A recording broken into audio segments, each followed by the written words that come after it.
Et donc, en fait, le loyer, il représente les annuités d'emprunt, la taxe foncière, une provision pour gros entretien, parce qu'il faut prévoir l'avenir, et puis éventuellement de l'entretien courant. Alors, les frais de gestion, j'ose espérer que la coopérative d'habitants va se palucher les frais de gestion et va s'autogérer quand même. Ça serait la moindre des choses. Donc, comment on peut arriver à des loyers très bas, en fait? Vous l'avez dit, d'abord le foncier, éventuellement, à un coût zéro, voire très limité. N'oublions pas quand même aussi la charge foncière, hein, les branchements, tout ça, qui eux, malheureusement, doivent être supportés. Mais également des prêts qui sont un peu longs.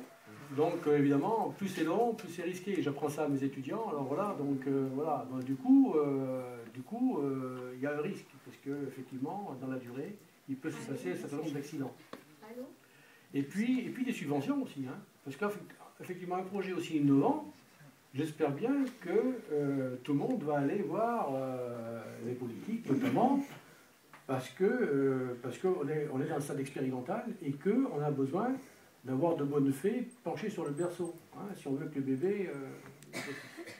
Voilà, donc voilà, première question. Deuxième question, et je confirme aussi qu'on est bien dans ces eaux-là, malheureusement, en termes de prix, hein, puisqu'on a quelque chose d'assez similaire dans la coopérative, qui est ce qu'on appelle le pré-locatif accession, location-accession. Hein, et la redevance, eh bien, elle tourne autour de 700 à 800 euros par mois.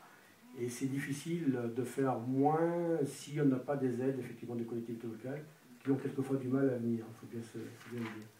Alors, sur le projet hein, lui-même, hein, alors, nous avons fait un voyage d'études, déjà, ça commence toujours comme ça, hein, on fait de la recherche documentaire, hein, vous savez, quand on veut se lancer dans de nouveaux projets, on fait tous comme ça. Hein. Et donc l'an dernier, on a fait un voyage d'études très intéressant, hein, qui nous a emmené depuis Grenoble jusqu'en Suisse.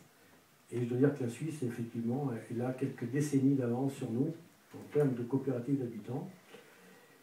Et même si on ne peut pas, modestement, on ne peut pas faire évoluer la réglementation au niveau national, on peut quand même s'inspirer, en tout cas, du fonctionnement, des envies, des modes opératoires, des modes de vie aussi. Hein. Et on a vu des familles vivre, dans plusieurs sites d'ailleurs, et vivre avec beaucoup de fierté d'abord de ce qu'elles avaient fait. Et ça, c'est quelque chose qui m'avait beaucoup ému à l'époque avec mes collègues.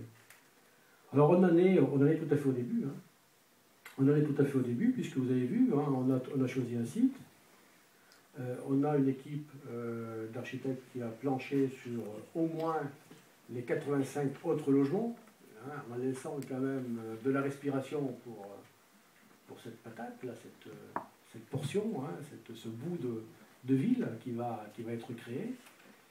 Et donc on a souhaité que Alicop s'associe, hein, parce que nous on ne sait pas faire, hein, on ne sait pas constituer un groupe, on ne sait pas le manager, on ne sait pas le faire phosphorer, on ne sait pas faire de la médiation. Voilà, je ne dis pas qu'on n'en aurait pas les capacités, mais s'il faut 8 ans pour acquérir ces capacités, alors que le projet il faut le porter dès maintenant, il y a toute une ingénierie, il y a toute une expérience à laquelle on veut bien s'adosser. Il n'y a pas de souci pour nous. Voilà, donc tout reste à faire.